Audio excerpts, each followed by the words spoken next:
ಅಲೋಹ non metals. ಮಕ್ಕಳೇ, ಈಗ ನಾವು ಅಲೋಹಗಳ ಬಗ್ಗೆ ಕಲಿಯೋಣ.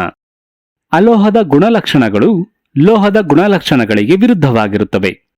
ಲೋಹವು ಹೊಳೆಯುತ್ತದೆ ಮತ್ತು ಗಟ್ಟಿಯಾಗಿರುತ್ತದೆ, ಆದರೆ ಅಲೋಹಗಳು ಹಾಗಿರುವುದಿಲ್ಲ. ಅಲೋಹಗಳು ದುರ್ಬಲ, ಅಂದರೆ ಬ್ರಿಟಲ್ ಆಗಿರುತ್ತದೆ ಮತ್ತು ಕಡಿಮೆ ಹೊಳಪನ್ನು ಹೊಂದಿರುತ್ತವೆ. ಇವು ಕುಟ್ಯತೆಯನ್ನು ಹೊಂದಿರುವುದಿಲ್ಲ. ಕಾರ್ಬನ್, ಸಲ್ಫರ್, ಫಾಸ್ಫರಸ್ ಅಲೋಹಗಳಾಗಿವೆ. ಅಲೋಹಗಳ ಭೌತಿಕ ಗುಣಲಕ್ಷಣಗಳು. 1. ಭೌತಿಕ ಸ್ಥಿತಿ.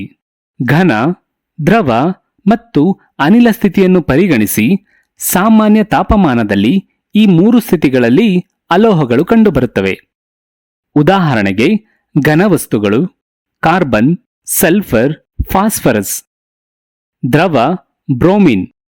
ಅನಿಲ ಹೈಡ್ರೋಜನ್, ಆಕ್ಸಿಜನ್, ನೈಟ್ರೋಜನ್. ಈ ಅಲೋಹಗಳು ಗ್ಯಾಸ್ನ ಸ್ಥಿತಿಯಲ್ಲಿ ಕಂಡುಬರುತ್ತವೆ. ಹೊಳಪು. ಅಲೋಹಗಳಲ್ಲಿ ಹೊಳಪು ಇರುವುದಿಲ್ಲ, ಅಂದರೆ ಅಲೋಹಗಳು ಹೊಳೆಯುವುದಿಲ್ಲ, ಕಾರ್ಬನ್, ಫಾಸ್ಫರಸ್ನ ಹಾಗೆ. ಆದರೆ ಅಲೋಹವಾದ ವಜ್ರವು ಈ ಗುಣಕ್ಕೆ ಒಂದು ಅಪವಾದವಾಗಿದೆ, ಏಕೆಂದರೆ ವಜ್ರವು ಹೊಳೆಯುತ್ತದೆ.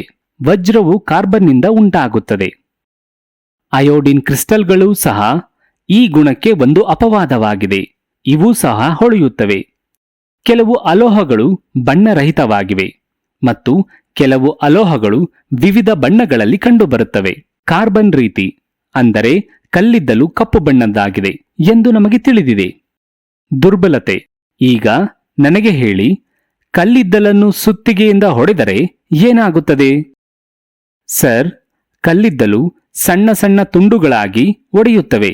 ಸರಿಯಾಗಿದೆ, ಕಲ್ಲಿದ್ದಲು ಸಣ್ಣ ಸಣ್ಣ ತುಂಡುಗಳಾಗಿ ಒಡೆದು ಹೋಗುತ್ತವೆ. ಹಾಗಾಗಿ ಅಲೋಹಗಳು ದುರ್ಬಲವಾಗಿರುತ್ತವೆ ಎಂದು ನಾವು ಅರ್ಥ ಮಾಡಿಕೊಳ್ಳಬಹುದು. ವಜ್ರವನ್ನು ಇಂಗಾಲದ ಒಂದು ರೂಪವೆಂದು ಪರಿಗಣಿಸಲಾಗುತ್ತದೆ, ಆದರೆ ವಜ್ರವು ಅತ್ಯಂತ ಗಟ್ಟಿಯಾದ ವಸ್ತುವಾಗಿದೆ. ಆದ್ದರಿಂದ ವಜ್ರವು ಈ ಗುಣಕ್ಕೆ ಒಂದು ಅಪವಾದವಾಗಿದೆ. ತನ್ಯತೆ ಮತ್ತು ಕುಟ್ಯತೆ. ಅಲೋಹಗಳನ್ನು ಉತ್ತಮ ತಂತಿಗಳಾಗಿ ಎಳೆಯಲು ಸಾಧ್ಯವಿಲ್ಲ, ಅಂದರೆ ಅಲೋಹಗಳಲ್ಲಿ ತನ್ಯತೆ ಇರುವುದಿಲ್ಲ. ಜೊತೆಗೆ ಅಲೋಹಗಳನ್ನು ಒಡೆದು ತೆಳುವಾದ ಹಾಳೆಗಳನ್ನು ಮಾಡಲು ಸಾಧ್ಯವಿಲ್ಲ. ಇದರರ್ಥ ಅಲೋಹಗಳು ಕುಟ್ಯತೆಯನ್ನು ಹೊಂದಿರುವುದಿಲ್ಲ. ಶಾಖ ಮತ್ತು ವಿದ್ಯುದ್ವಾಹಕ. ಅಲೋಹದ ವಸ್ತುಗಳಲ್ಲಿ ಶಾಖವು ಪ್ರಸರಿಸಲಾರವು. ಇವು ವಿದ್ಯುತ್ತನ್ನು ಸಹ ಪ್ರಸರಿಸಲಾರವು.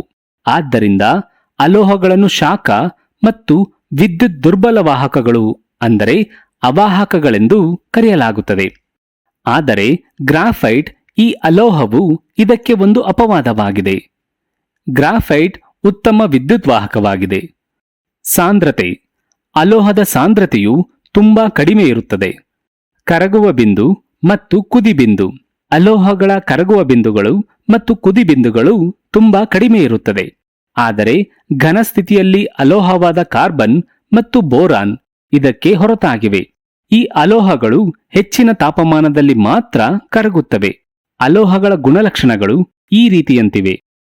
ಲೋಹಾಭಾಗಗಳು. ಮಕ್ಕಳೇ, ಈಗ ನಾವು ಲೋಹಾಭಾಗಗಳ ಬಗ್ಗೆ ಅಧ್ಯಯನ ಮಾಡೋಣ. ಲೋಹಗಳು ಮತ್ತು ಅಲೋಹಗಳ ಗುಣಲಕ್ಷಣಗಳನ್ನು ನಾವು ನೋಡಿದ್ದೇವೆ.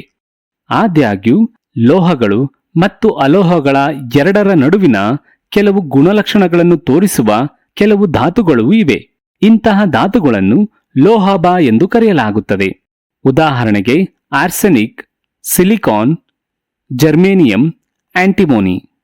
ಇದರರ್ಥ ನಾವು ಧಾತುಗಳ ಈ ಗುಣಲಕ್ಷಣಗಳನ್ನು ಪರಿಗಣಿಸಿದರೆ ಇವು ಲೋಹಗಳೇ ಅಥವಾ ಅಲೋಹಗಳೇ ಎಂದು ನಮಗೆ ಅರ್ಥವಾಗುವುದಿಲ್ಲ.